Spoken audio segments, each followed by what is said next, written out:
What if I told you one of the highest performing schools in the state of Georgia was started by a guy that never worked a single day in education? What if he spent 20 years at General Electric and Coca-Cola, helped launch the aluminum Coke bottle, reversed a decade of declining sales with a single strategy, and then one day walked away from it, all of it because of his wife looking at him and saying, "You'll never get an opportunity like this again." That opportunity was a charter school that started at a kitchen table. A group of parents frustrated with every option available to them who sat down and said, what if we just built the school ourselves?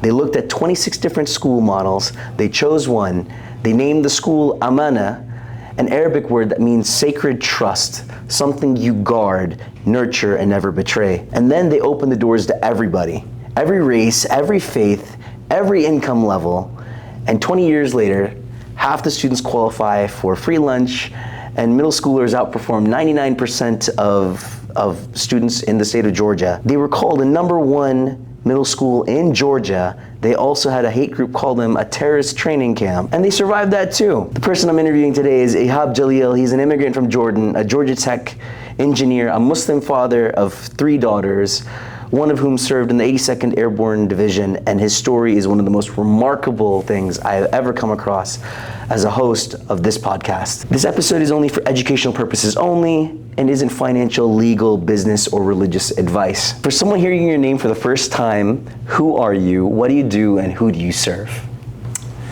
So who am I? So thank you so much for this opportunity, Daniel. I'm really excited to talk to you. And I get shy sometimes talking about my story, but you know, I understand why it's of interest to people sometimes. But who I am, I think that, you know, I'm a super curious person. And I think that I have had a number of different life experiences, having, you know, been born in Jordan, emigrated to the United States right after the 1973, you know, Arab-Israeli War, grew up in upstate New York, got tired of the cold, moved to Florida, and then came to Georgia for college, and then entered a corporate career.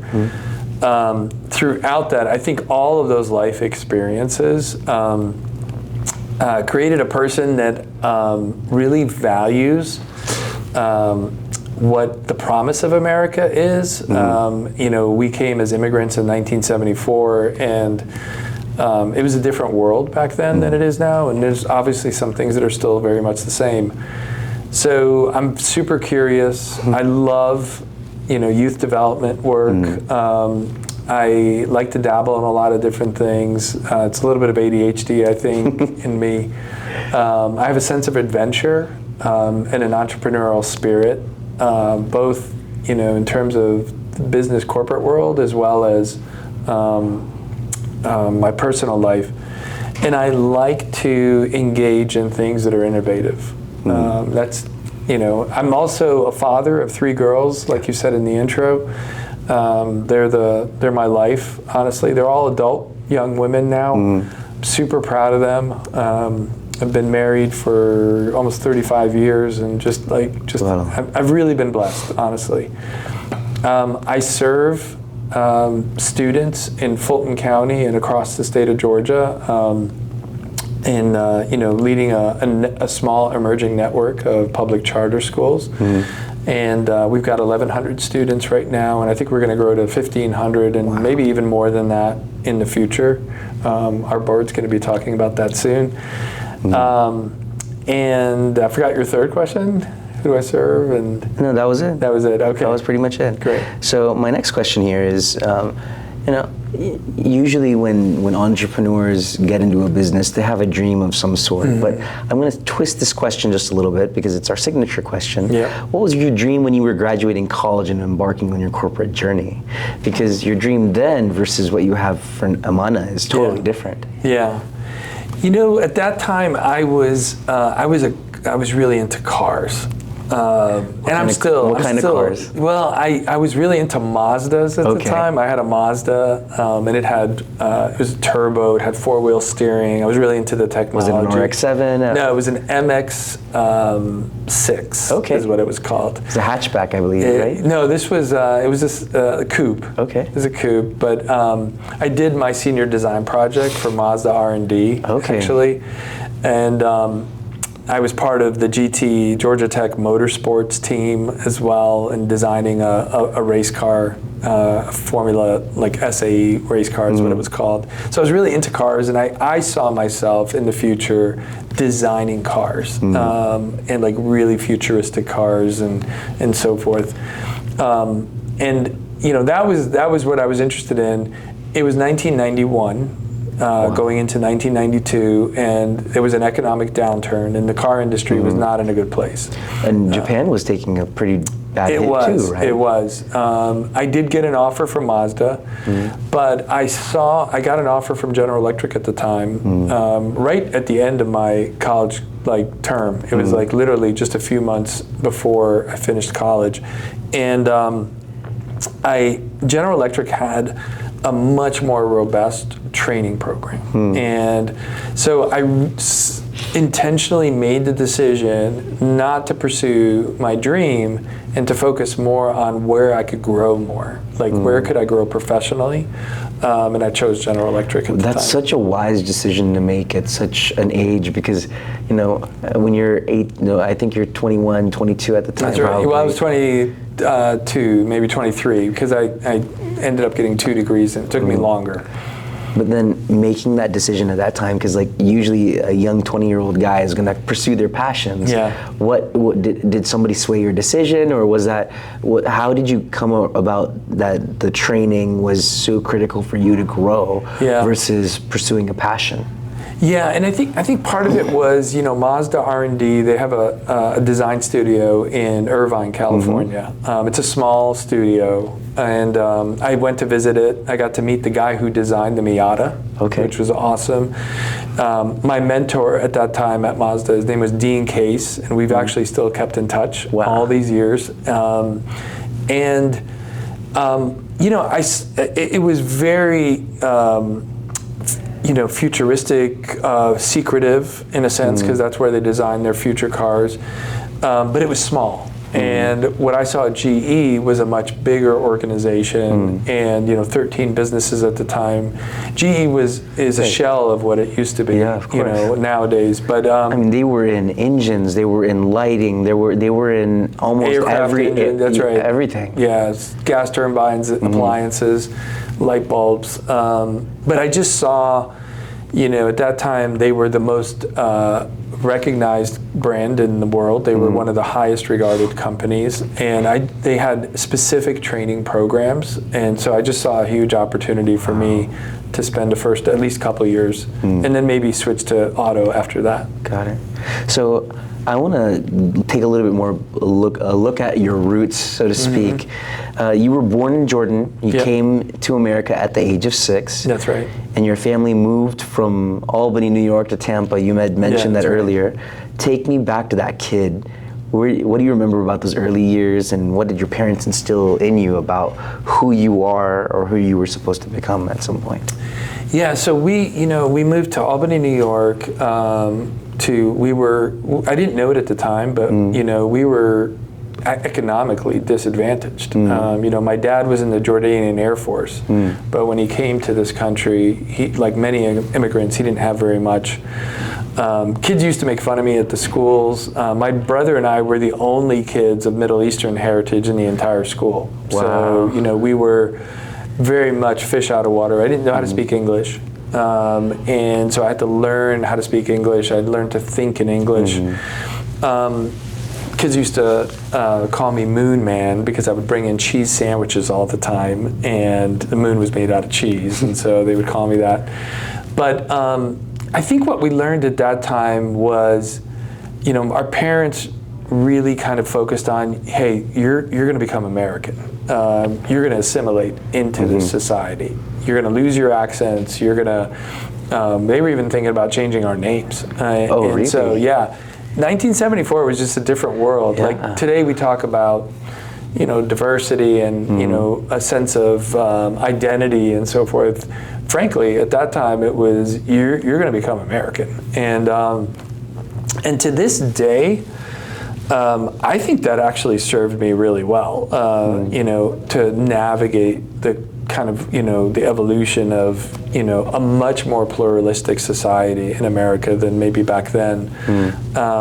I feel that I'm very comfortable in my skin as an Arab American, as a Muslim American, knowing, you know, deep knowledge about American history and, you know, the ideals of this country and what it aspires to become.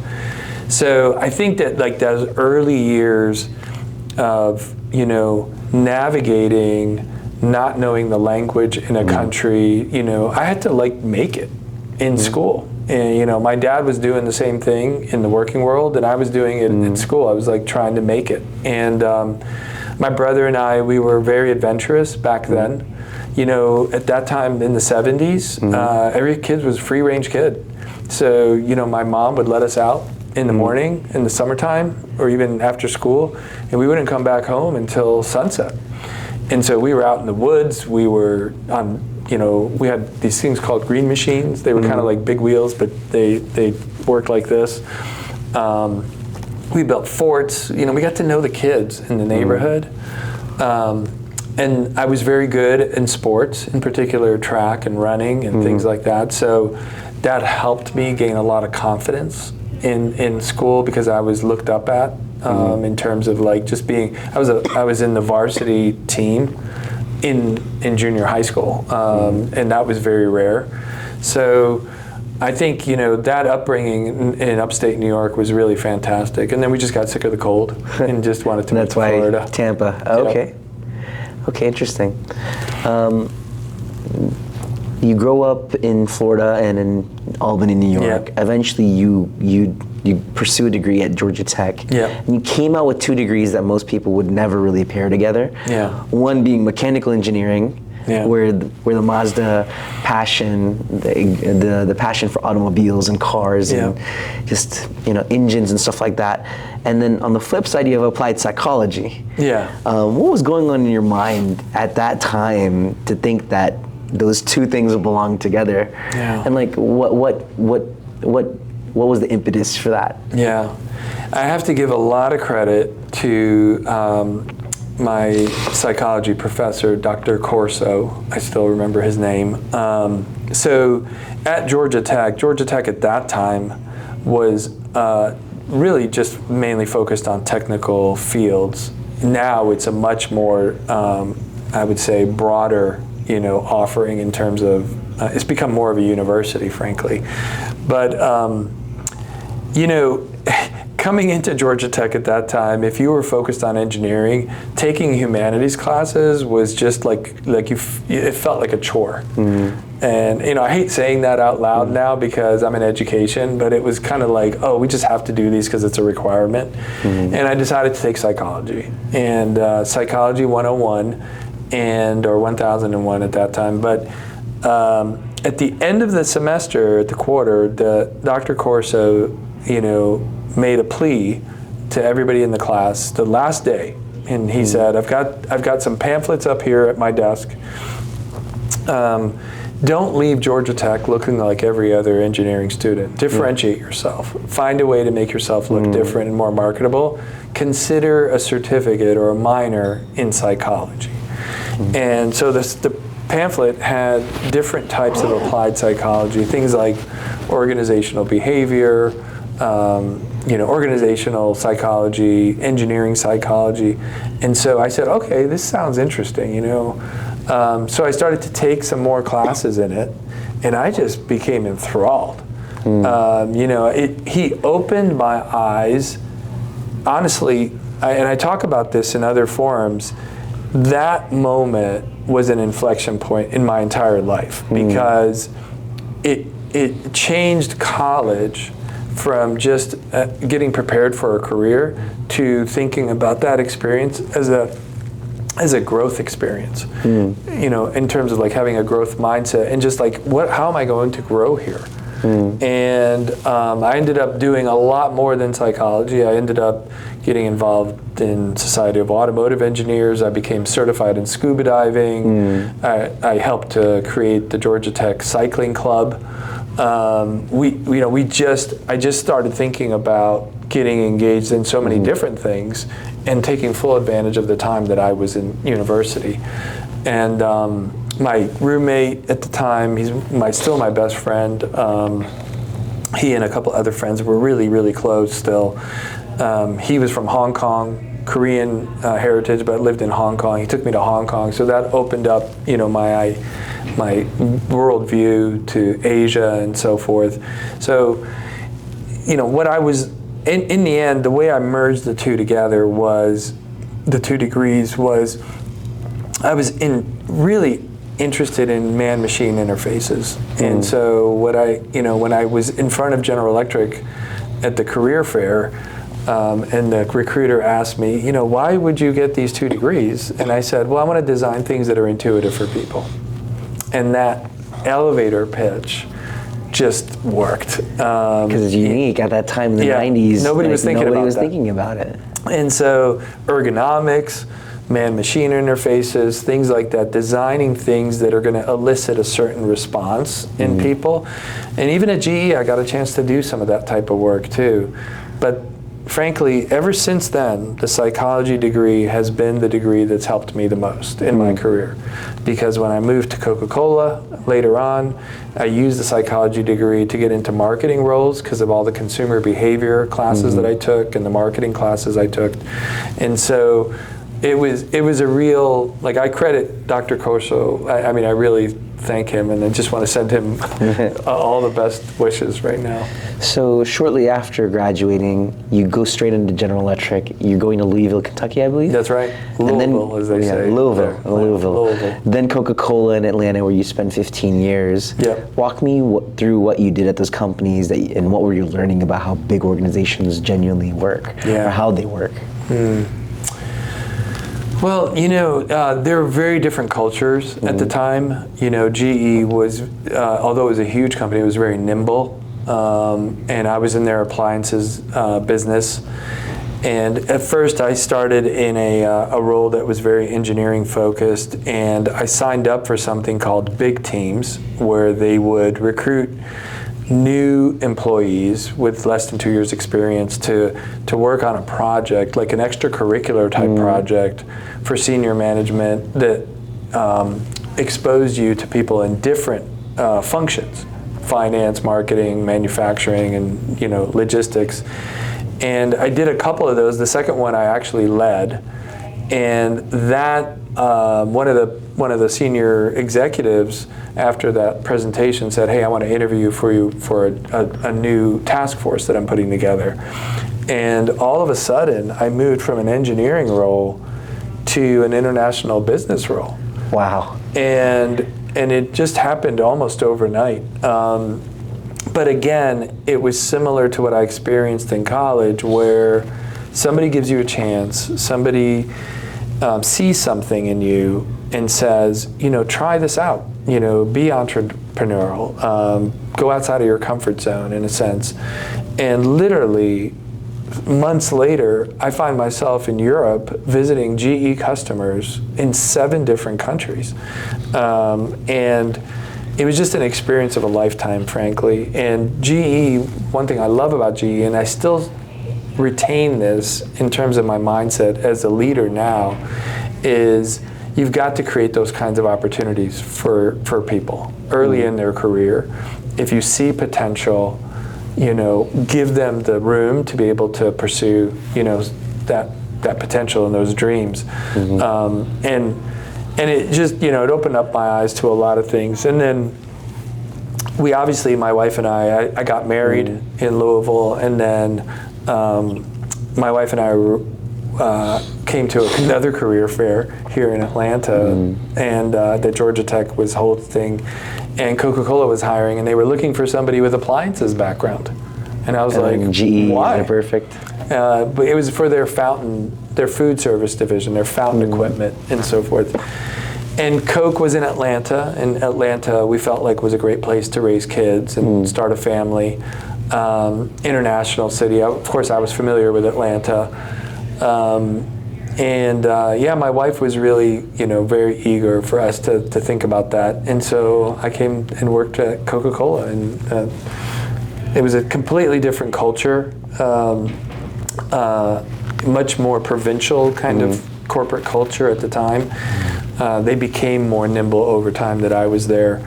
But, another super well-regarded brand, and highly respected company.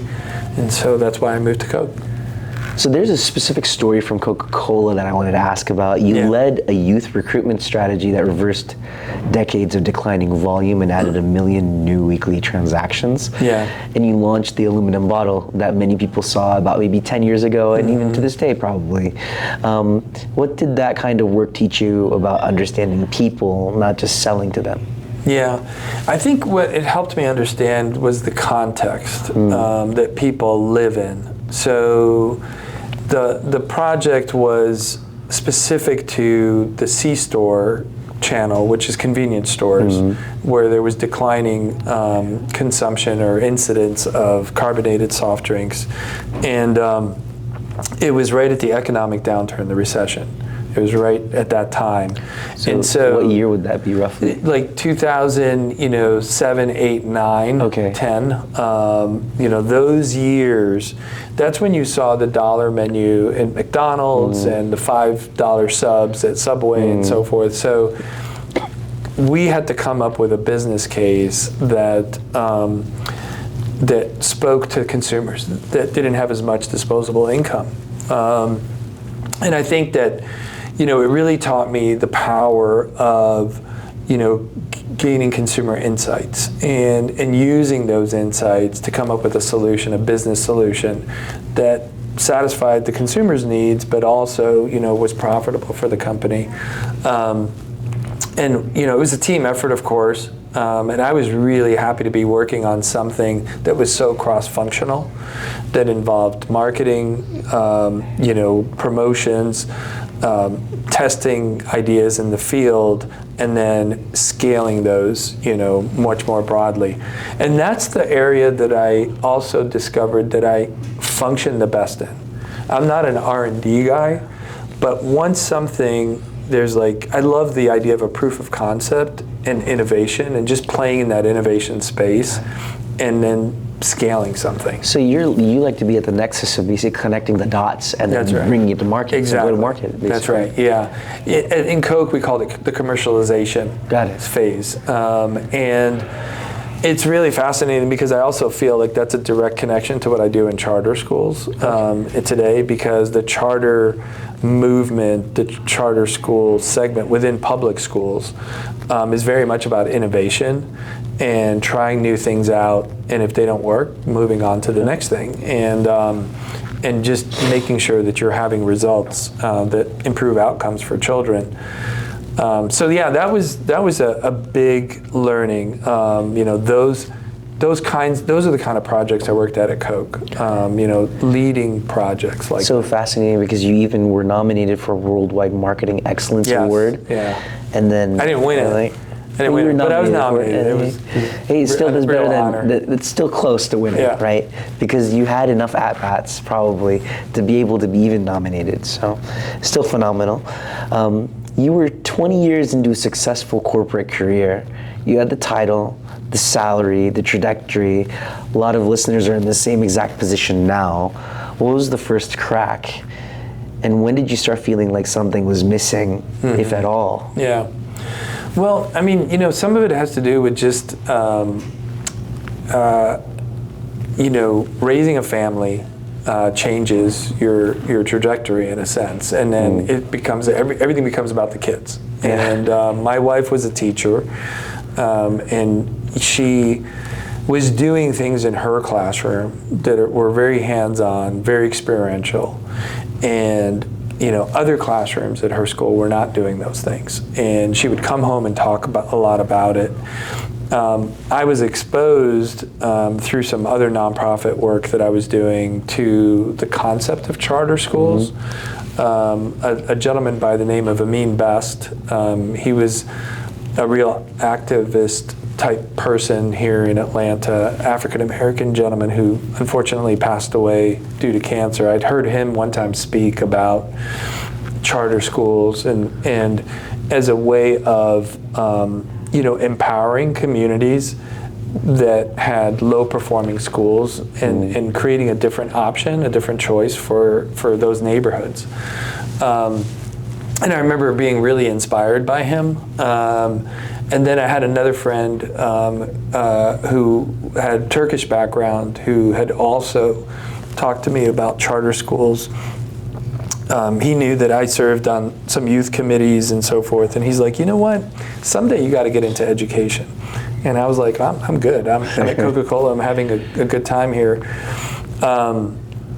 And then my wife and I, she was teaching. Our kids were in school, and her mother, who's a white Anglo lady named Vicky, would visit us from Houston. And her whole family, my wife's family, they're all teachers. They're all educators.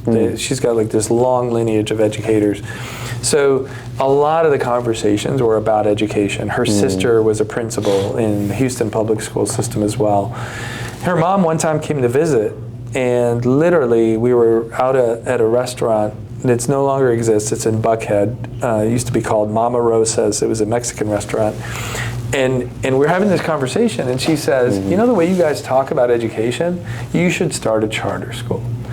And I was like, so this is an external source. I was like, this is crazy. This is the third person that's talked about charter schools over the last, it had been like 4 years of time.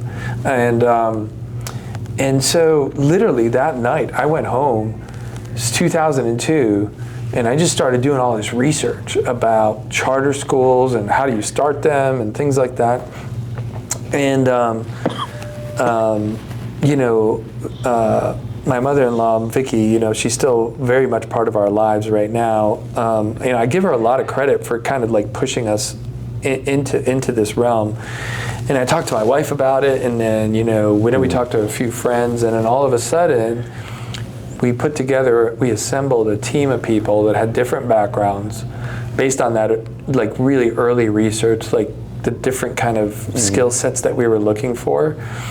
And in January of 2003, we assembled a team. We met at the Georgia Tech campus, actually. And we said, hey guys, do you guys want to work on this? And everybody was like, yeah, this sounds amazing. And then, we spent that year developing the charter and pitched it to Fulton County schools. And, to your question, I was still working for Coca-Cola. Yeah. I believe in my research, you were working at Coca-Cola from 2005 to 2010. That's right. And then simultaneously you were running Amana, or well, I wasn't running it. I served on the board for a little while, just actually for the first year and a half of the school's existence. Then one of my friends, Maher Bader, took over as the board chair, and I came off the board. I became just a parent at the school. My wife and I were just parents, and I was working at Coca-Cola. And there were some really instrumental people that helped our charter get approved in the beginning. A gentleman by the name of Bob Lynch. He passed away, unfortunately. But Bob Lynch was he loved our concept. He loved and he worked with a lady named Glenda Rawls, who was the assistant superintendent at that time on the curriculum side, and they loved the expeditionary learning model that we were proposing. Because basically what we were saying to Fulton County Schools is, you've got a middle school, Crabapple Middle School in Roswell, that is offering this program only to the talented and gifted kids, and only for a 3-year period, because it was a grant-funded program. We want to offer it to all kids of all levels, of all backgrounds. And they knew the research was really sound, and so they were behind it. And then another key figure was Elizabeth Webb at the State Department of Education. She was the head of their World Languages Department, and she was very encouraging of us offering a less commonly taught language called in Arabic. So, you know, those people, honestly, I consider them founders of the school. So, you know, to get to your question, that period of time, that 5-year period of time after charter approval and, you know, the school kind of growing in its initial years, the board was a very hands-on board at that time, but they wanted to become less hands-on. And so they hired an executive director. And unfortunately, that executive director butt heads with Fulton County Schools and created a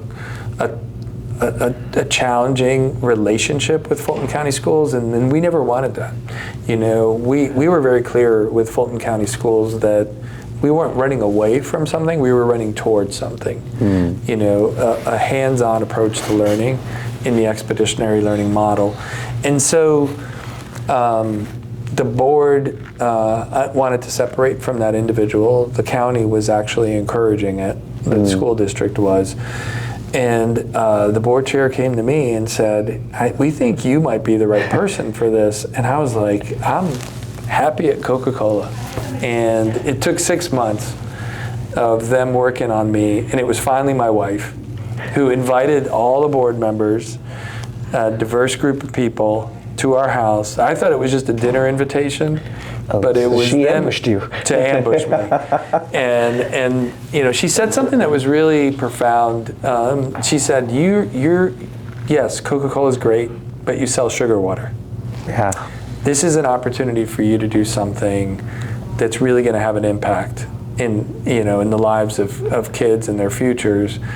And then she said, I'll get a job. And we'll make up for, you know, the difference and so forth. And, you know, it was an amazing, you know, time because we were, you know, I was at the height of my career at Coke. And what I thought my next opportunity was going to be in the global, you know, field. And so I had to really make a decision then. It couldn't be like, take the global thing and then come back and do this. That would have been very difficult. And so, you know, I really saw an opportunity to run something. I also was attracted by that. And the school was doing some great things, and it was very innovative. And, you know, I saw a real opportunity to serve my own children, but also have a bigger impact. And I never thought that it was going to last as long as it has. I thought it was going to be a 3-year stint, and I was going to go back to the corporate world. But one thing kind of led to another, and there was more opportunities. And my wife, you know, I'm really proud of her. She, you know, created a travel agency, and now has a very successful travel agency, and is part of an amazing network, home kind of network of travel agents, worldwide network. And so she's doing great. So it all worked out in the end. Wow. So you mentioned that you had selected expeditionary learning. That's right. As a model, and you looked at 26 different models, right? Yeah.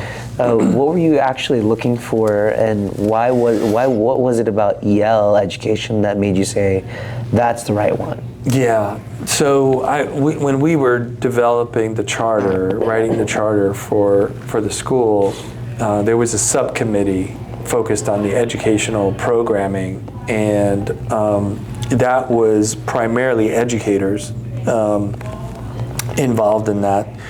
And they had evaluated all these what was called school reform models. Under President Bush Sr., there was a commission formed to evaluate different school reform models and to see which ones would kind of bubble up to the top as potential for changing the trajectory of American education. And expeditionary learning, it was called Expeditionary Learning Outward Bound at the time, was one of those models. And so the team kind of culled this down, visiting 12 different schools, some in-state here in Atlanta, some out of state, and really liked this model. There was 3 other models that we were looking at as well. But what struck us about this model was that it not only addressed the mastery of knowledge and skills, but also character. And that was very unique. There were other models that were hands-on models, because that's what we were looking for. But the fact that this also addressed character and how kids relate to each other, their habits of scholarship, was something we did not see. So when you say character, what exactly do you mean by that? Because that means so many different things to a lot different of people, right? yeah. So we're not talking about morals here. Okay. What we're talking about is relational character. Got it. Which is, can I collaborate with other kids? Do I respect other kids? Do I push myself outside of my comfort zone? How do I, those are relational character traits. Then there's performance character traits, like habits of scholarship. Am I organized as an individual? Do I prepare for the test? Do I study ahead of time? Is my notebook organized? Do I have a pen? Little things like that are habits of scholarship. And EL addressed all of that in the context of a very multidisciplinary approach to education that was super hands-on. Kids were going to be working on learning expeditions that last an entire semester and integrating all the different subjects so that it's not like I'm in social studies, now I'm in math, now I'm in science. It was themed. And we just thought, what an incredible model. The one thing that really got me, though, was the idea of field work. Expeditionary learning, and it's kind of like built into the name, expeditions, involves a lot of field work. So, kids go on multiple field trips a year. We call them field studies. And they're directly connected to the learning expedition. They're not something like a day off of school, we're going to go to the zoo, we're going to go to the aquarium and have a really good time. No, it's directly connected to what they're learning in class. They come back from that field work, unpack that learning in the classroom. Those are things that we had just never seen before. And it's what we wanted for our own kids. And then one of our committee members and myself traveled to Boston to attend a principal session for EL in 2003. And it was a small group, a dozen people. And what we saw was that the way that expeditionary learning trained its leaders was the exact same way that leaders train teachers, the exact same way that teachers teach children. And it was that vertical alignment that was so clear. We even did field work at the summit for the principals, going out into Boston. We ended up meeting the mayor in a 3-day session, and the topic was healthcare, access to healthcare and so forth. And we were like, this is it. This is what we want kids to experience. And so, it was super inspiring, and that's how we landed on expeditionary learning. It was a unanimous decision after all this exposure, and we didn't realize in our research early on that Fulton County schools had the program at one of their middle schools. And so again, our pitch was we want to offer this to all students, kindergarten through 8th grade, whether they're talented and gifted or not. They deserve this kind of experience. So how did you go about vetting? Did you just simply sit down with a group of people and then say, hey, this is what we see here, and just do like a table and a discussion? Yeah. It was really almost like a rubric kind of like decision matrix. Literally, we had a decision matrix, people scored, and then we opened it up for discussion. And the other thing that we took advantage of was, the committee members had done their own field work. So, some of us visited EL schools, some of us visited schools. The other models we were looking at were different ways of knowing. Montessori, we looked at Montessori as well. There was core knowledge. These were some of them were more like curriculums. This was a whole framework for how you do school. That's what EL offered to us. It was a philosophy as well as core practices, and very few models are like that. So I want to shift the lens a little bit here, and I want to take a look at the name of the school. Sure. Right? The name Amana obviously comes from an Arabic word, Yep. and it means to fulfill a trust, right? That must be nurtured and guarded. It's a concept with deep roots in Islamic theology, obviously. How did you land on that name for the public secular charter school? And was there any pushback from Fulton County or Georgia, or the Georgia Board of Education, I guess, in this case?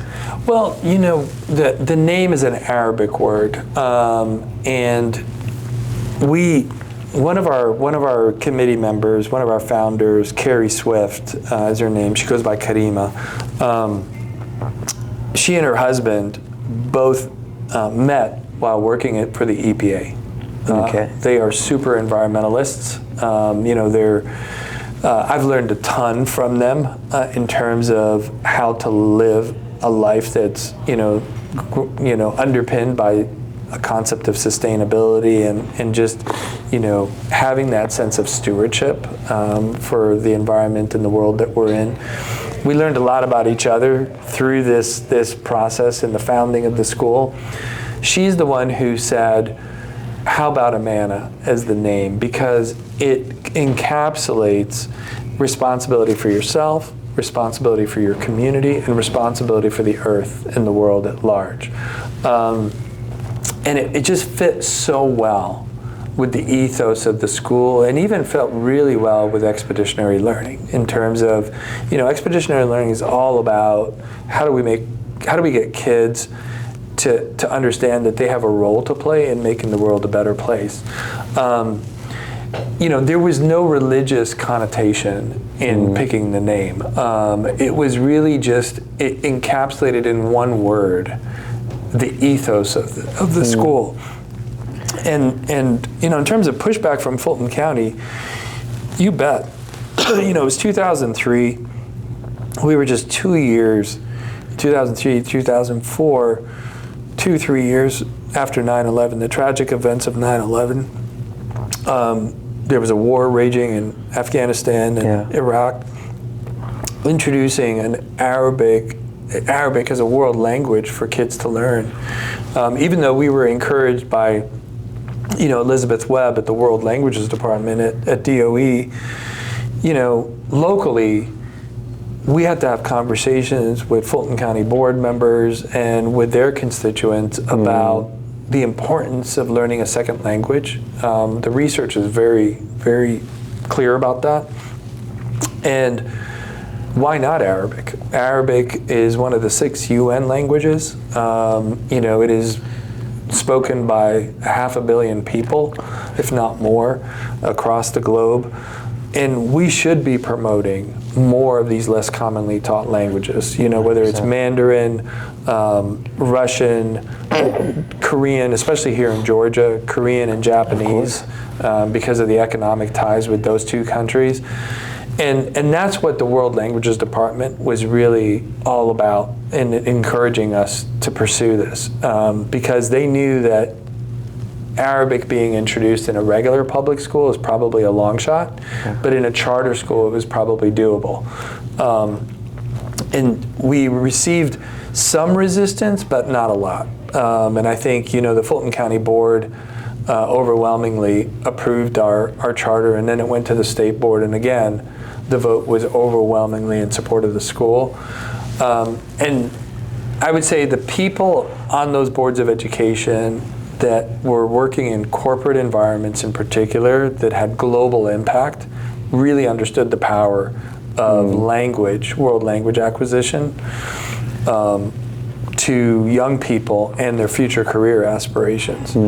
But yeah, it was, I can't say that it wasn't a challenge, because it was, but we had to do some convincing, and our committee members went to board meetings and so forth, and community meetings. One of the things that I love about Fulton County Schools, their board, is that each board member has local community meetings, so that they can get really, they're much more facile with understanding. They got their ear to the ground with their local community. And so we had opportunities at those meetings to share about the program, about expeditionary learning, and the fact that one of the core practices of expeditionary learning is to build global citizenship in students, to foster that. And learning a second language is super important to that. That's so phenomenal.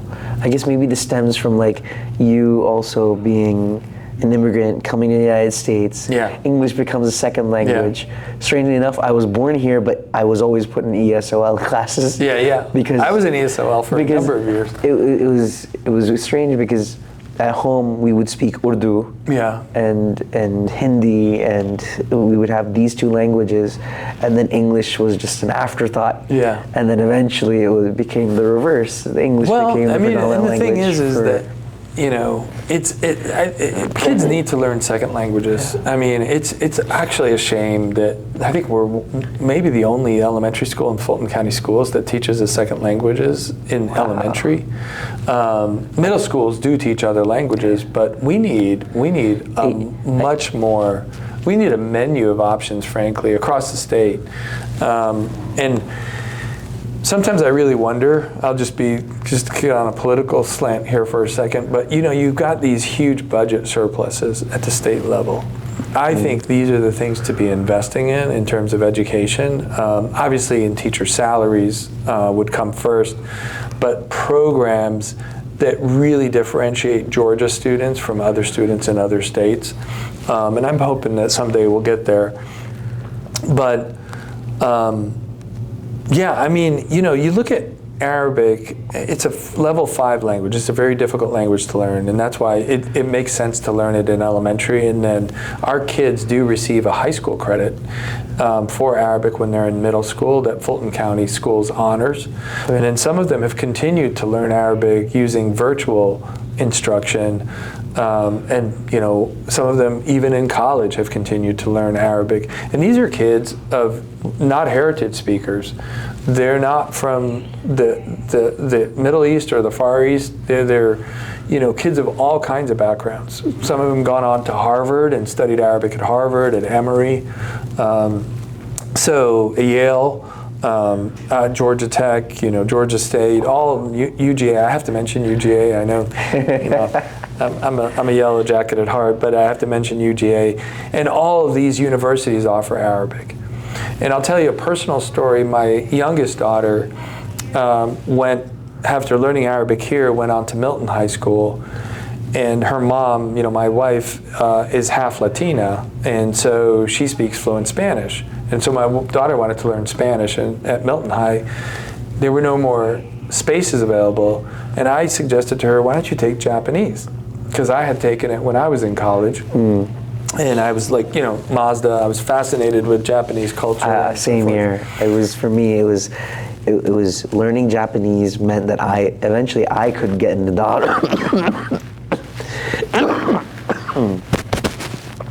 Man, fasting is getting to me. But when I was young, it was Japanese would be the pathway to work for Toyota or for Mazda, because I mean, I'm a big rotary head guy. I love rotary engines. So that's Mazda, coming back, I think. I know, maybe. They're seriously thinking Japanese was like one of those languages that I really want to learn. And strangely enough, when I was doing college tours, when I went to UGA, they were actually telling me to go learn Chinese. That was actually a probably smarter move in many ways. Because that was... you know, it's interesting because, like, you know, my daughter went and started taking Japanese at Milton High. And her teacher, halfway through the first year, was like, how are you picking up Japanese so fast? And she said, because I learned Arabic. You know, when you learn a second language at an earlier age, now you know how to learn languages. And so she loved it, did a spring break trip to Japan, went to Georgia Tech as well, you know, majored in public policy and got a minor in Japanese. And did her study abroad in Japan, and then ended up getting a master's. But my what I'm amazed at is she's now fluent in Japanese. Wow. She would tell me it's working knowledge Japanese, not fluent. But when we went to visit her in Japan, when she was doing her study abroad, she was conversing with people and helping us get, navigate the society and so forth. And so, I see it in my own kids, what we did at Amana, what we've done here. Amana students, if you're getting a Ramadan meal, please go ahead and meet me in the cafeteria at this time. If you're getting a Ramadan meal, please go ahead and meet me in the cafeteria at this time. Thank you. There you go. But I see in my own kids how this kind of experience, when you're exposing them to what the world is, just opening their horizons through the field work, through these learning expeditions, a different language than what they're used to. All of these things start to add up, and you're really developing a portrait of a graduate that sees themselves differently in the world. They see themselves as an active participant and not as a bystander in a sense. So Amana opens up in 2005 with about 130 students. Today you have over two campuses now, 2 campuses, right? And over 1,000 students now, I think? 1,100. 1,100. Yeah. I had 900 in my notes, Yeah. so I'm off. And you're celebrating your 20th anniversary. Right. What I want to really talk to you more so about is like the beginning years. What was super duper hard in the beginning years of Amana's history? Did any of it feel like it broke you, or were there moments of like regret, agony, pain in building and establishing Amana in the very, very beginning? Because I'm sure that there were certain moments, spur of the moment kind of things, where it's just like, this is just too much. Yeah. I think I've had those kinds of experiences throughout. But, one of the things that I think, in your line of questioning about like my earlier career in corporate, I think is informative here, because I was, whether it was at General Electric or at Coca-Cola, I was always involved in commercializing new ideas. And so I knew like that some things, it's not going to be perfect. I was already used to that idea that part of the innovative cycle is that you're going to fail sometimes, and you're going to run into challenges that you didn't expect. We all go in with assumptions, and then things don't work out the way they're going to. And I think that really helped me in terms of managing, my own emotions through it. It was hard in the sense that some of the families, a small proportion of the families that came to Amana were people that we knew, and they may not have had the best experience in those early years, and so, we started to take that personally, like somehow we failed our friends and so forth. But then you start to think about a child's educational experience, the full arc of it. And you start to realize that, yes, you may have one bad teacher or one bad year, but that doesn't mean the entire 9 years or 5 years or whatever the duration is going to be bad. And I think when we took that perspective, it helped to get through those difficult times. It's like any other entrepreneur, the hardest part is the starting and the growing. You're going through growth. So when you're going through growth, you're changing the organizational structure every year. You're hiring new people that have to be trained and onboarded. It's just growing pains. It's growing pains. Yeah. So once we started to level off is when we started to really see the true benefits. We became STEM certified, EL education credentialed. All those things started to happen when we got to full complement in terms of enrollment, and our organizational structure was now set. That was very powerful for us. And but going through those years, I think had I not had that experience in the corporate world of like being out there, taking those risks, and knowing that not everything is going to work out based on your original assumptions, really, really helped me. So another pain point that I was researching when I was studying Amana was that charter schools in Georgia don't actually get facilities funding Yeah. at all. And that means that every change. building, every repair, every renovation literally comes out of your own fundraising or grant funding that you apply for. How has that constraint sort of shaped how you lead this business and also acquire more funding to grow it? Yeah, it's a super hard reality for charter school operators across the country. Some districts will allow charter schools to use unused facilities that they have. Atlanta Public Schools, almost all their charter schools are operating out of Atlanta Public School facilities that were not being used. And so that's a huge advantage to them. In the case of Fulton County and our second school that's a state charter commission, we didn't have that luxury. And so we had to purchase our own buildings as a nonprofit, because charter schools by law in Georgia are 501c3 Yes. organizations. And so we have a governing board, and that board made decisions about purchasing capital to operate the school out of.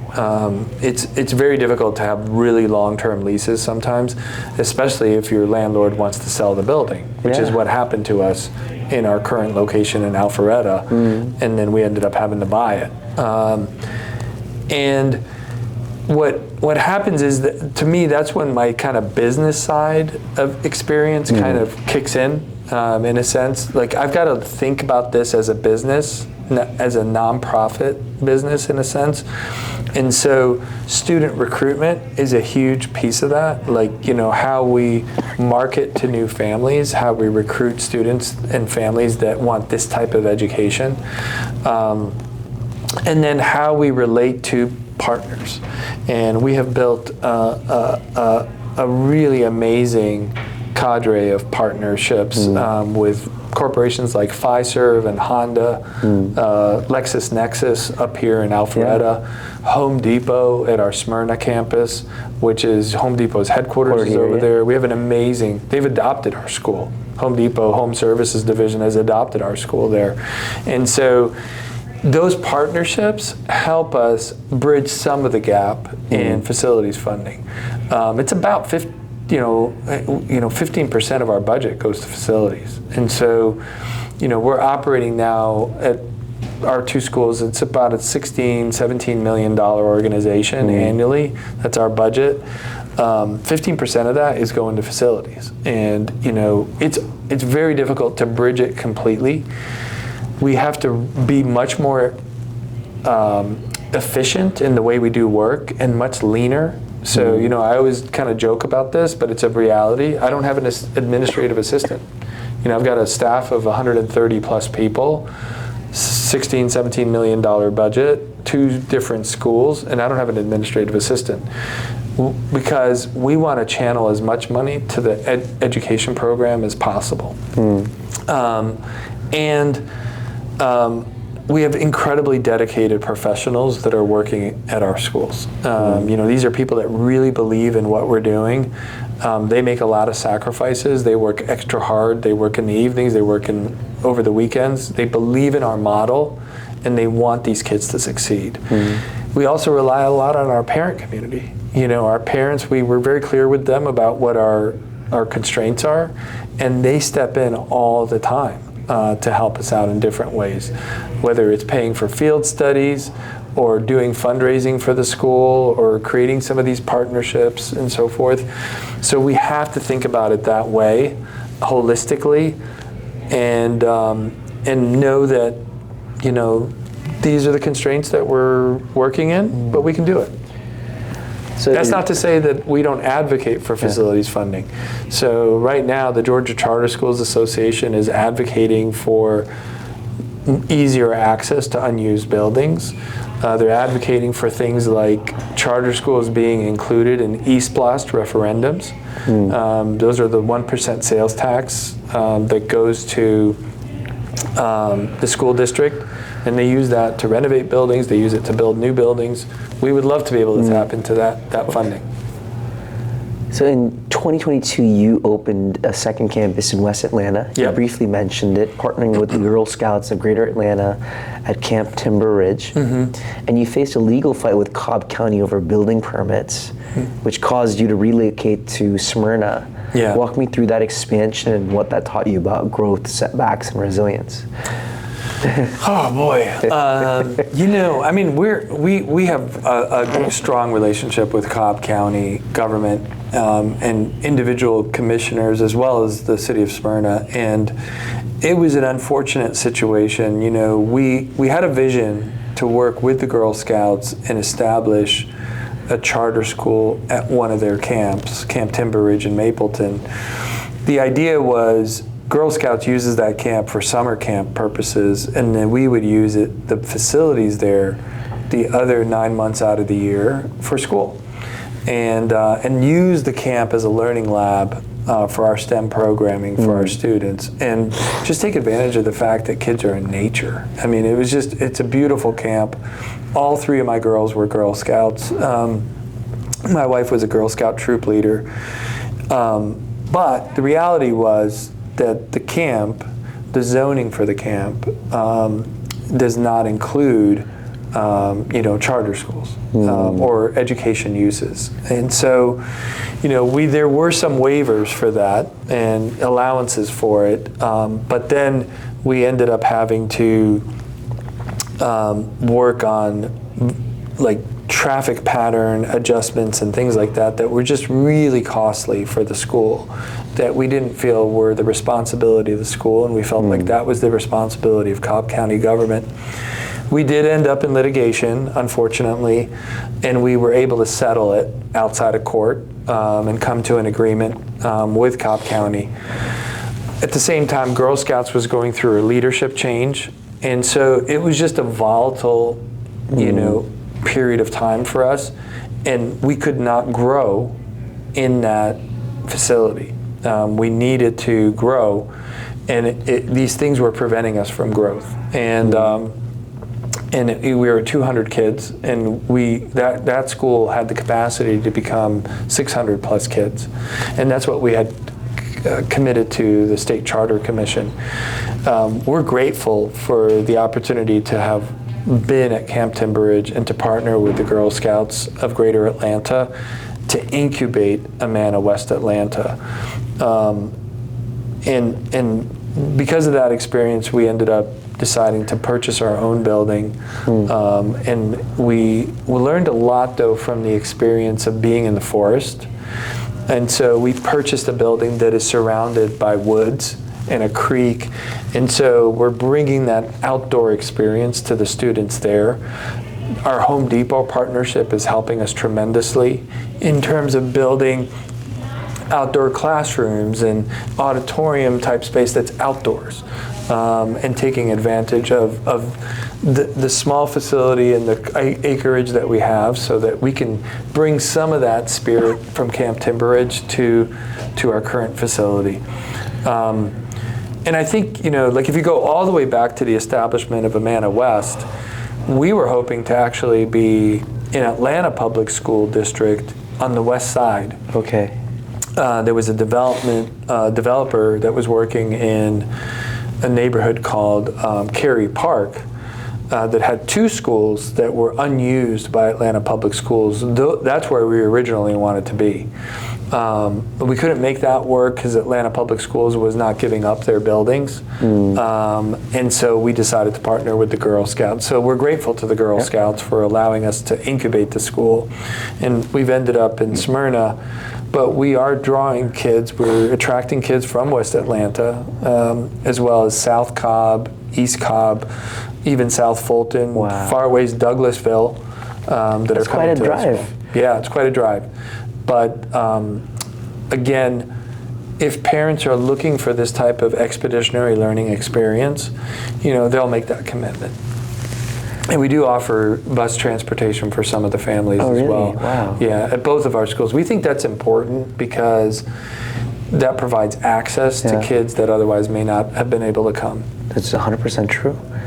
So Amana Academy obviously is fully secular. It's Would you say you are partially publicly funded? We're holistically publicly funded. Yeah, I mean, some of our funding will come from grants, but that's like 5% of our budget. We've got local foundations that have supported us, the Candida Fund, Sartain Lanier Foundation, Georgia Power, a number of different foundations locally have been very supportive of us. Zeist Foundation has created connections for us. I'm gonna miss all the different foundations, but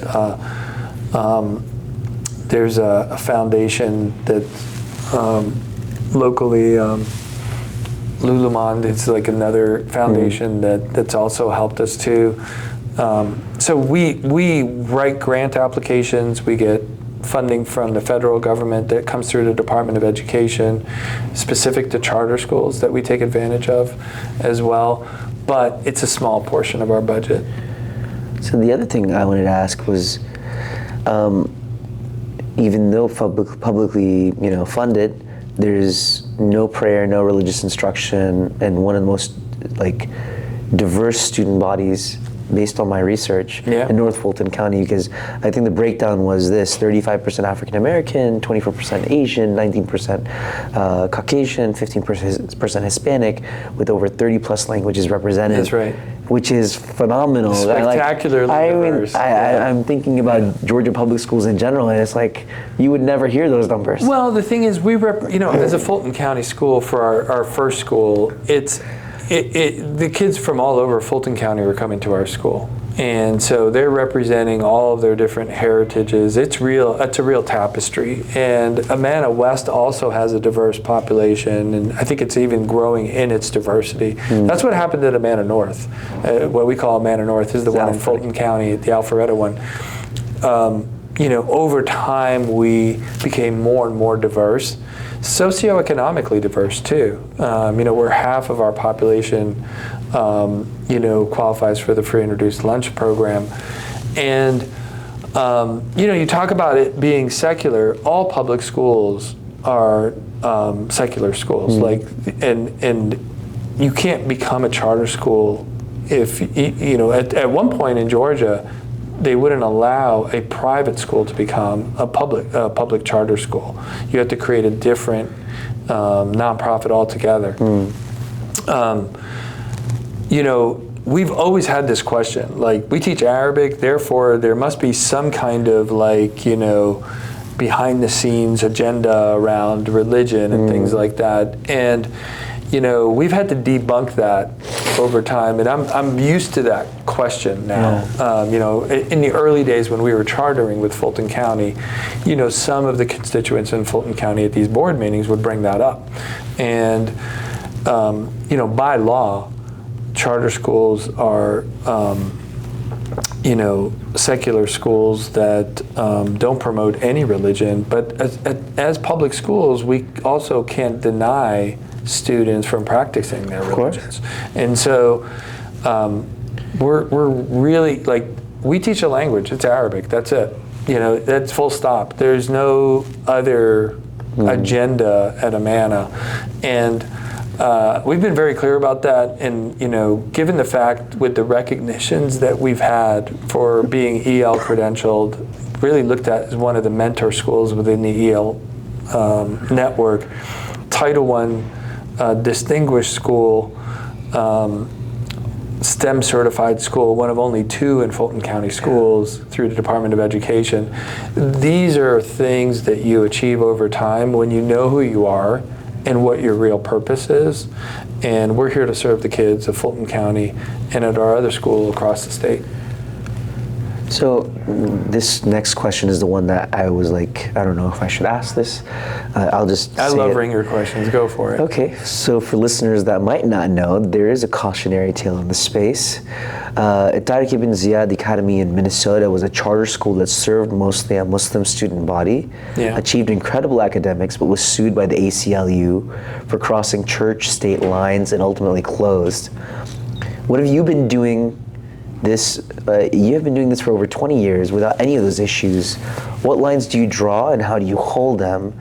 Because, I mean, that in itself is like, you know, it's unfortunate, right? That school, a charter school, is having to close, which is serving an underserved population in some cases. Yeah. What are your thoughts about this? Yeah, it's so interesting because I think, you know, when you look at schools across the country, let's just stick with public schools. So there are public schools that fail for different reasons. In the charter world, some schools become really successful, some schools fail. It's going to happen. The beauty of the charter sector is that there's an accountability there, that if you're not performing, people will relinquish the charter. And so that is super unfortunate. I think the people that may have established that school were unclear about their intentions. We were very clear about our intentions, and we were clear with Fulton County Schools at the time, and the board members and you know, the administrators at central office that we were dealing with, that we're not running away from something, we're going towards something. And we believe this type of education, rooted in expeditionary learning, is an amazing way for kids to experience learning. And that's what we were going towards. The fact that we're Muslim American, you know, people don't ask Christian Americans that are establishing charter schools, hey, are you going to form a Christian school here? Having said that, when we were establishing ourselves, Bob Lynch, who was the assistant superintendent for Fulton County Schools, one time came to me and said, I got to go down to one of my charter schools in South Fulton. It was called Victory Charter School. And I've got to I got to tell them to cover up the crosses that they have on their whiteboards. So Victory Charter School was a authorized Fulton County charter school, just like us. Okay, we were going through petitioning. We weren't even approved at that point. And he was very transparent with me, saying, I got to go down there and remind them that they're not a Christian school, that they're a public school. And I was very clear with our team, and our founding team was very clear about, you know, we had gone through public school. I grew up in the public school. At all the schools I went to, whether it was elementary, high school, middle school, junior high in upstate New York, and Georgia Tech, all public schools. I was clear about what a public school is. And I can do religious instruction for my own family on the weekends, Sunday school. And so I think the fact that we understood our purpose and what we were working towards, and the type of experience we wanted to offer students is the reason we've never had those issues. Now, people have accused us of things because they're suspicious or whatever the case may be. Over and over again, we, you know, through evidence have shown them, you know, your suspicions are unfounded. And we've been very, very appreciative of Fulton County Schools over the years, when those things have reared their ugly heads, that the school system stuck by us. They had our back. Their communications department, their charter department had our back and said, this is one of our schools. These guys are doing an amazing job. They're serving Fulton County school students, and these are the results that they're achieving. And by the way, Arabic is considered a critical language. The State Department views it as a critical language for students to learn, for political reasons, for national security reasons, and economic reasons. And that's why we need more of these languages. So, you know, one of the board members at the time that we were getting approved, his name is Ron Jackson, at the time, said something at one of his community board meetings. He said, folks, when I was growing up, the evil empire was Russia, the Soviet Union. And so if you learned Russian, somehow you were like suspicious. And I grew up in that era too. You know, Ron Jackson and I are similar in age. When I moved to the United States, it was all about the Soviet Union. And you get into the 80s and Ronald Reagan, I mean, it was a big deal. Like, we thought nuclear war was a possibility with the Soviets. And so I love that analogy that he used. And he was like, this is just a language. They're teaching Arabic, and so it's become over the years. Once in a while, it'll kind of come up, but I don't want to say I don't pay attention to it anymore. But I'm focused on educating kids and getting the results that we've promised and the experience that we've promised our students. And I think as long as we're focused on that, and that's what our North Star is, that's what we're going to be able to achieve.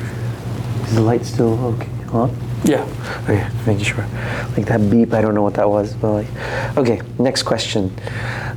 In 2011, when Amana was looking for a new facility, a group circulated a flyer calling Amana a terrorist training camp. It used slurs and made the news on WSB TV local. Oh. Yeah, we have to move. If you could just get up and move, it'll reset. Okay. There you go. That was the, I guess, beeping sound. Yeah. All right, so let me redo that. In 2011, when Amana was looking for a new facility, a group circulated a flyer calling the school a terrorist training camp. It used slurs, made the news on WSB TV, local channels here. Yeah.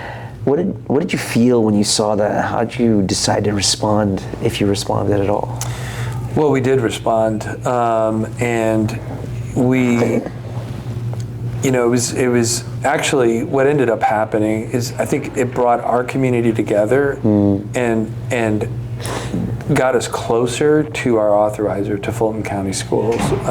So, just to give a little bit of context, we were proposing to move into a commercial space, and the business community that is in that part of North Fulton supported the idea of a charter school moving into that space.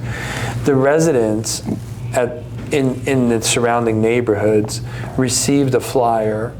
We don't know who created the flyer. I really don't know. To this day, I don't know who created that flyer.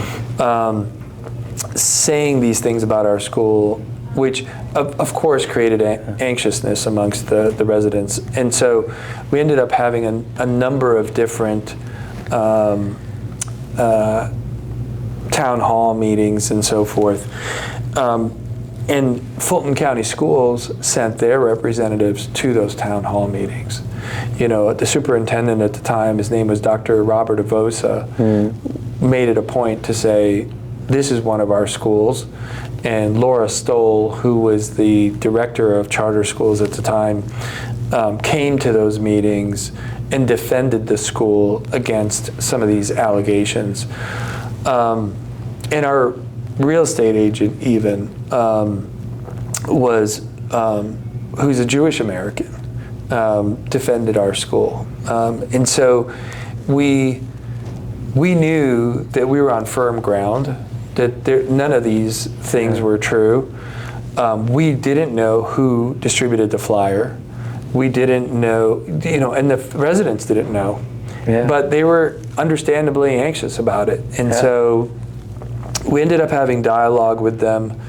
It went to a vote with City Council and the City of Alpharetta to rezone that facility, and it did not pass. And at that time we were very disappointed that it didn't pass. There were probably a number of reasons for that decision. At the same time, what it taught us is we need to, we were renting at the time, and then we ended up buying the building that we currently operate in. We learned that we need to lay down roots and create relationships and do a lot more outreach.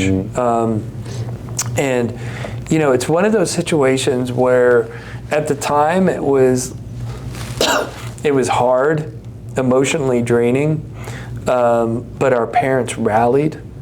We had 300 parents show up to that hearing. A number of different people from those neighborhoods who spoke on our behalf. And it made us into better citizens and better partners with the City of Alpharetta. And we've now done a number of different projects with the city since that time, some of which have dealt with, computer technology and even them promoting the idea of a company moving into town. We have this amazing partnership with Fiserv Corporation, with LexisNexis, Honda. These are all local companies. The city has invited me to serve on task forces looking at redevelopment of South Main Street.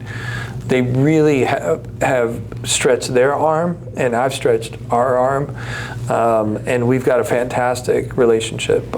We've had 2 people go through Leadership North Fulton with the city and the Chamber of Commerce, and so, you know, you think that a situation like that, you look back at it and it's like, man, that was really hard, and why would anybody accuse us of those things? But, you know, now we've come out much stronger, frankly, and resilient, and established and forged much better relationships with our neighbors. It's so interesting because the negative commentary, news, etc., although it brought a spotlight to Amana, by doing so, it actually made it even substantially stronger. Oh, yeah. And it's so crazy how something so negative can make something substantially even stronger. Yeah, and we talked about it, you know, even at Coca-Cola back then. We talked about, you know, all PR is good PR, and so it's how you use that information to tell your story in a sense, and we were able to do that in an effective manner.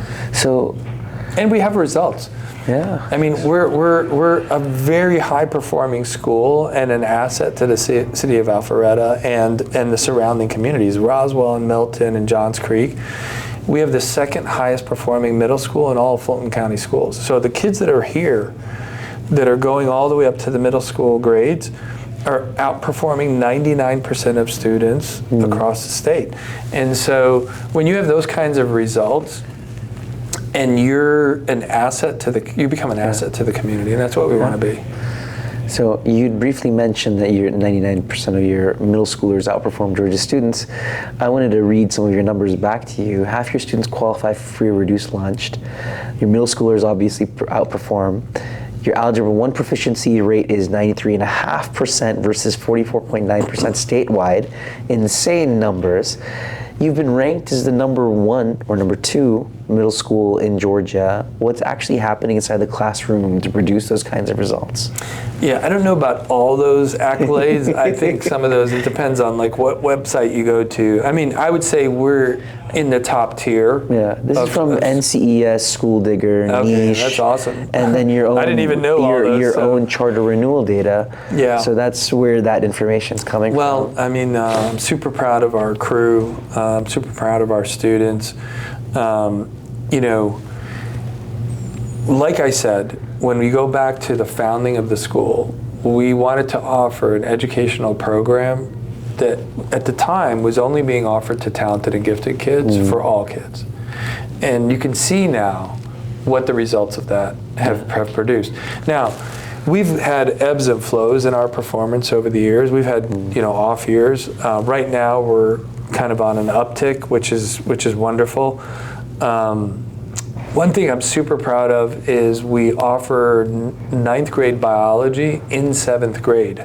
Wow. Because 7th grade standards are life sciences in science, and one year we just decided to just offer the test to them and they 100% passed. And this past year and the year before that, our 7th graders outperformed 9th grade Fulton County students in biology. So we're going to actually expand that program to allow more kids into that program. But, you know, this goes back to the expeditionary learning roots and outward bound, that there's more in you than you think. And so us offering those opportunities to students we feel like that's an important thing that is a responsibility of ours. So yeah, it makes me feel really proud. And you know, it's one of the reasons why we were confident in starting a second school. But it is, I will tell you that it's still a work in progress. We never feel that we've arrived or we're there. You know, we still grapple with things like teacher turnover, and not all families are super thrilled. You know, some families are still, you know, we're not meeting their needs completely, and so we're working on that. But yes, we're incredibly proud of our kids and what our teachers are doing. So, if someone's listening to this right now and they're a Muslim professional in corporate America, maybe even at a Fortune 500 company, and they feel the pull to build something that serves their community, similar to what you've done, what's the first honest thing you would tell them? I would say,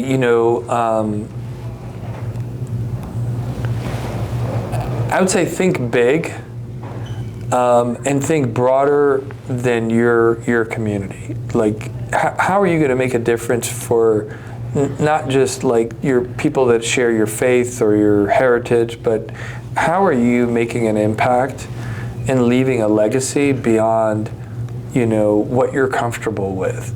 I think when we push ourselves outside of our comfort zone, we all know it. That's when we grow as individuals. But what you're going to find is that other people are going to grow with you too. You're having a ripple effect on, lifting all boats in a sense. And that's incredibly satisfying. This is a beautiful thing about America. Like, the beautiful thing is, like, this is a pluralistic society that gives you opportunities to really dream and to achieve those dreams. And regardless if you're Muslim or not Muslim, these are things we should be doing. To be just somebody that is a bystander, I can't accept that personally. I think, I don't know if it's in my DNA, but I just feel like we have an obligation to build institutions, to build programming that helps our communities. And I'm not trying to be cliche about it. One thing that and I'll just mention this, that I was incredibly fascinated with, one year, only 1 year, our fourth graders traveled to Philadelphia to learn about the founding of this country. And in Philadelphia, it's all about Benjamin Franklin. Like, if you visit Philly, they got a whole museum, Independence Hall, everything's about Ben Franklin, there, right? Yeah. And I was like, what is this deal with Ben Franklin? So I started to learn more about what his personality was. He was involved in starting so many institutions. Many of them failed. Some of them, like Harvard University, endured. Right. And so, and of course he's a founding father. And you can look at all the vices that Ben Franklin had, whether it was gout or, whatever, but he had this zeal for starting new things that were going to help the community. Think tanks and discussion groups and universities and things like that. And that was super inspiring to me personally, that, like, we can do things. We can collaborate with like-minded people and come up with solutions for our communities. And why not us? We're people of high integrity. We love our families. We have strong family values. We're educated. We've got that kind of entrepreneurial immigrant mentality many times. We may be Muslims that were born here, maybe of African American descent as well, but there's something about our community that speaks to integrity, and I think the world needs that. I think the world needs people of integrity that want to make a difference in their communities. Such a powerful, profound statement. You've been running this nonprofit, obviously, for many, many years with a $16+ million budget and hundreds of employees, 2 campuses. No, not hundreds, 100 and plus, but go ahead. 110? All right, 130, I think. 130, somewhere in there. There. Hundreds. It's within the hundreds, not thousands. All right. And 2 campuses, it's a real operation. What's the biggest misconception people have about the nonprofit leadership versus running an actual business? I think the biggest misconception is that it's run strictly on passion. I would say nonprofits are purpose-driven organizations that have the same challenges and opportunities as for-profit enterprises. we have P&Ls, we have revenue and expenses, we have reserve funds, we report out our financials in a very transparent way. As a charter school, because we're public, there's a much higher level of transparency. There are sunshine laws in Georgia that we have to adhere to. And so, all of our governance board meetings and committee meetings are public meetings. So there's a lot of transparency. But the nonprofit world, to me, if you're a purpose-driven kind of person, then you might really enjoy nonprofit work. But it's not passion only. It's applying professional skills, professional experiences, the same structures that you would see in a corporation or a small business, but really with a very strong purpose around social enterprise and making a difference in the community and beyond. What's the next chapter for Amana Academy? Where do you want this to be in 10 years? Well, what's interesting about that question is where other people want it to be in 10 years, because we are consistently being approached about expanding our impact in multiple ways. One is, and we're already kind of doing this now, is that our two schools become demonstration schools. And that's part of the role of charter schools, that they're crucibles of innovation that share their best practices with other educators. And then there's also, encouragement for, replicating again and, potentially becoming a bigger network of charter schools. We've had impact in terms of, certainly we've had a lot of impact in terms of other charter founders coming to visit our school here in Georgia, and even in some surrounding states. We hold events like STEM Venture Day and Better World Day and things like that, where other school leaders come to see how we do our programming, and then it kind of informs their thinking around establishing their own schools. So there's a lot of ways I think that we can have impact, and that's something for our board to decide. And we're always talking about how we can live as an organization, live our mission. Not just like our students living it, but as an organization, how do we live it to make the world a better place? So when a student graduates from Amana in the 8th grade and walks out the door, what do you hope that they carry with them that would have not gotten, that they would have never received anywhere else? Yeah, I think this comes right back to our nameplate. It comes back to our guiding principle of Amana. We want students, it's full circle.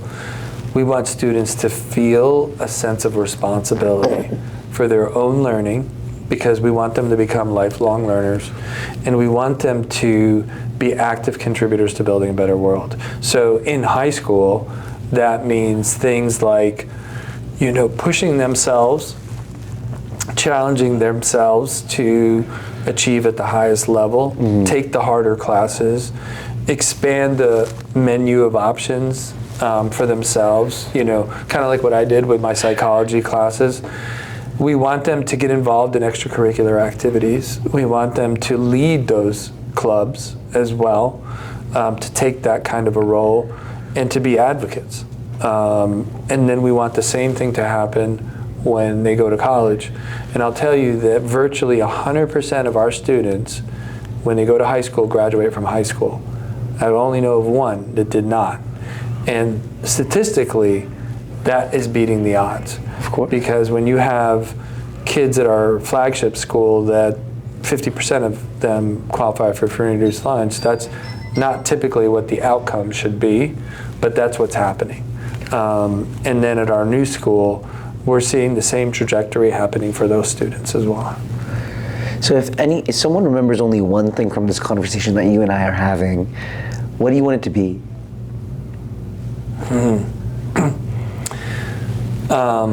I think I have a T-shirt that I bought at Pond City Market. Okay. There's a shop there called The Village, and it's a lot of local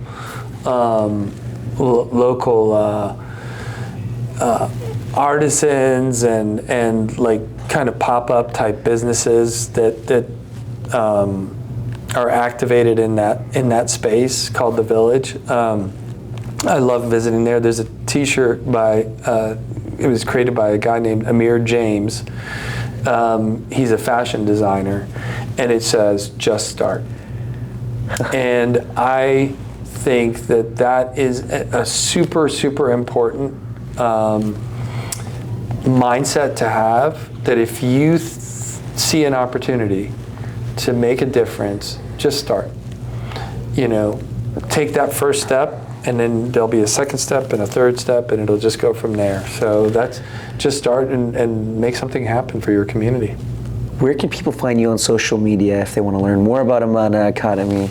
Where should they go, and where can they find you online if they ever want to speak to you or communicate with you? I need to be doing much more online than I am now, and I'm hopefully planning to do that. I'm on LinkedIn, of course, Ehab Jalil, and I don't do a whole lot on other social media, but Amana Academy is obviously, we got a web presence, and we are on all the different social media platforms, including LinkedIn and Instagram and Facebook. Most of our parents use Facebook and Instagram, so we're on those.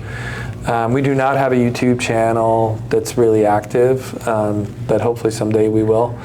But yeah, I mean, just find us on any of those. Any interesting future endeavors that you'd like to share with the listeners?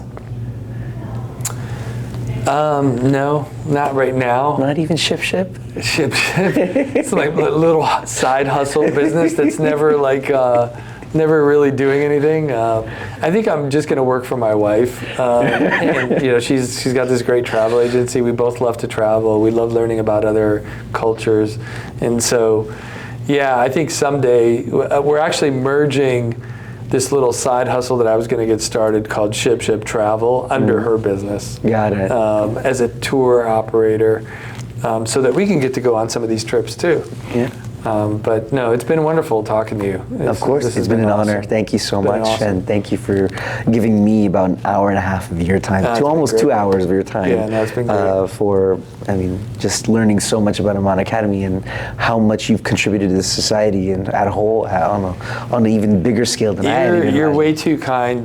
This has been you know, we always say at Amana, we are crew, not passengers, and this is a lot of people over the years that have contributed to what we've been able to achieve. And like I said, we still feel like we're a work in progress, so there's plenty more to do. Of course. Thank you so much, Ehab. Assalamu alaikum. Thank you.